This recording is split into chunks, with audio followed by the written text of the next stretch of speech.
ദേശാഭിമാനി മുഖപ്രസംഗം 2023 ഡിസംബർ 19. ക്യാമ്പസുകളിൽ നിറഞ്ഞ് ചാൻസലർ വിരുദ്ധ ബാനർ.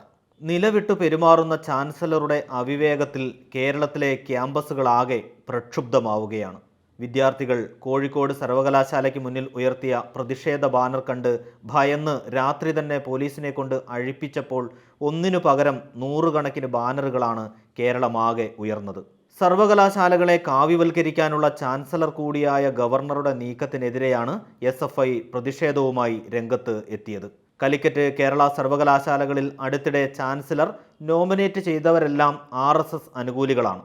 വൈസ് ചാൻസലർ നൽകാത്ത പട്ടികയുടെ പുറത്തുനിന്നുള്ളവരാണ് ചാൻസലർ സ്വന്തം നിലയ്ക്ക് നോമിനേറ്റ് ചെയ്തത്. സർവകലാശാല നൽകാത്ത ലിസ്റ്റിനു പുറത്തുള്ളവരുടെ പേര് എവിടെ നിന്ന് കിട്ടിയെന്ന ചോദ്യമാണ് ചാൻസലർക്ക് മുന്നിൽ ഉയർത്തുന്നത്. കേരളത്തിൻ്റെ ഉന്നത വിദ്യാഭ്യാസ മേഖലയെ കാവ്യവൽക്കരിച്ച് തകർക്കാനുള്ള വർഗീയ പക്ഷപാതിയായ ചാൻസലറുടെ നിലവിട്ട കളികളെ കേരളം അംഗീകരിക്കില്ലെന്നാണ് വിദ്യാർത്ഥി പ്രതിഷേധം തെളിയിക്കുന്നത്.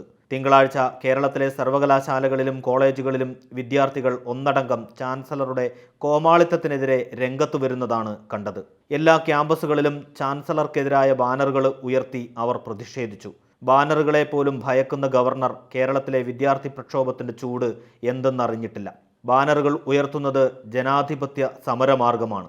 പ്രതിഷേധിക്കാനുള്ള അവകാശം ഭരണഘടന പോലും പൗരന് അനുവദിക്കുന്നുണ്ട്. തങ്ങളുടെ ആവശ്യങ്ങൾ ഉന്നയിച്ച് ബാനർ ഉയർത്തുന്നത് ഏറ്റവും മിതമായ പ്രതിഷേധ മാർഗമാണ്. വിദ്യാർത്ഥി സംഘടനാ പ്രവർത്തനം എന്തെന്ന് കാലുമാറ്റത്തിലൂടെ വിവിധ പാർട്ടികൾ മാറി അവസാനം BJPയിൽ എത്തിയ ആരിഫ് മുഹമ്മദ് ഖാന് അറിയണമെന്നില്ല. എന്നാൽ ആരുടെ പാദസേവ ചെയ്ത് നേടിയതായാലും ഇപ്പോൾ ഇരിക്കുന്ന സ്ഥാനത്തിൻ്റെ മഹത്വം ഓർക്കാൻ ഗവർണർ ബാധ്യസ്ഥനാണ്. ക്യാമ്പസിൽ ഉയർത്തിയ ബാനർ അഴിപ്പിക്കാൻ ചാൻസലർക്ക് എന്താണ് അവകാശം? അതും സുരക്ഷയ്ക്കായി എത്തിയ പോലീസിനെയും സർവകലാശാല വൈസ് ചാൻസലറെയും ചീത്ത വിളിച്ച് രാത്രിയിൽ തന്നെ ബാനർ അഴിപ്പിച്ചതിനെ അല്പത്തം എന്നല്ലാതെ എന്തു പറയാൻ? പോലീസിനെയും വൈസ് ചാൻസലറെയും ഒക്കെ ശകാരിക്കാൻ ഗവർണർക്ക് ആരാണ് അധികാരം നൽകിയത്? അവരാരും ചാൻസലറുടെ അടിമകളൊന്നുമല്ല. ഗവർണർക്ക് നാട്ടിലിറങ്ങി ഭരിക്കാനുള്ള അവകാശമൊന്നും ഭരണഘടന നൽകുന്നില്ല. തെരഞ്ഞെടുക്കപ്പെട്ട മന്ത്രിസഭയുടെ ഉപദേശ നിർദ്ദേശങ്ങളനുസരിച്ച് പ്രവർത്തിക്കാനുള്ള അവകാശം മാത്രമേ ഗവർണർക്കുള്ളൂ. ചാൻസലർ പദവി നിയമസഭ അനുവദിച്ച സൗജന്യം മാത്രമാണ്. അത് ഒഴിവാക്കാനുള്ള നിയമവും നിയമസഭ പാസാക്കിയിട്ടുണ്ട്. എന്നാൽ ആ ബില്ലിനുമേൽ അടയിരുന്ന് ഒടുവിൽ സുപ്രീം കോടതി പിടിക്കുമെന്ന് കണ്ടപ്പോൾ രാഷ്ട്രപതിക്ക് അയച്ച് ചാൻസലർ സ്ഥാനത്ത് തള്ളിപ്പിടിച്ചിരിക്കുന്ന ഗവർണർ കേരളത്തിലെ ജനങ്ങളെ ആകെ വെല്ലുവിളിച്ച് സമാധാന അന്തരീക്ഷം തകർക്കാൻ പറ്റുമോ എന്നാണ് നോക്കുന്നത്. അതിനു തെളിവാണ് ബാനർ കെട്ടിയതിനെതിരെ രാജ്ഭവൻ ഞായറാഴ്ച രാത്രി ഇറക്കിയ പത്രക്കുറിപ്പ്.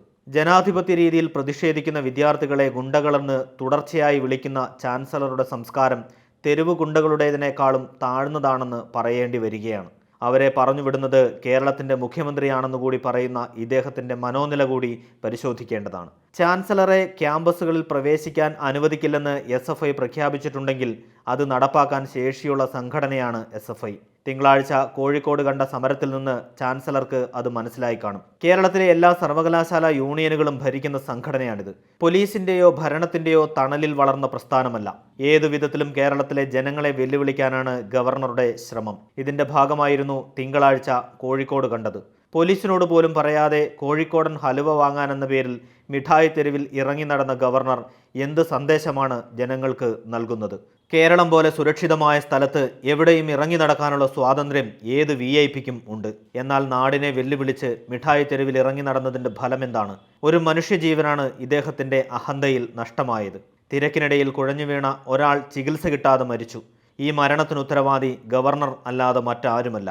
ജനങ്ങളെയും സർക്കാരിനെയും പോലീസിനെയും വെല്ലുവിളിച്ച് മൂന്നാം കിട ഗുണ്ടയെപ്പോലെ തെരുവിലിറങ്ങി ഷോ കാണിക്കുന്ന ഇദ്ദേഹത്തിൻ്റെ അതിരുവിട്ട പ്രവർത്തനം നിയന്ത്രിക്കാൻ ഗവർണറെ ഇങ്ങോട്ട് അയച്ചവർക്ക് ഉത്തരവാദിത്വമുണ്ട്.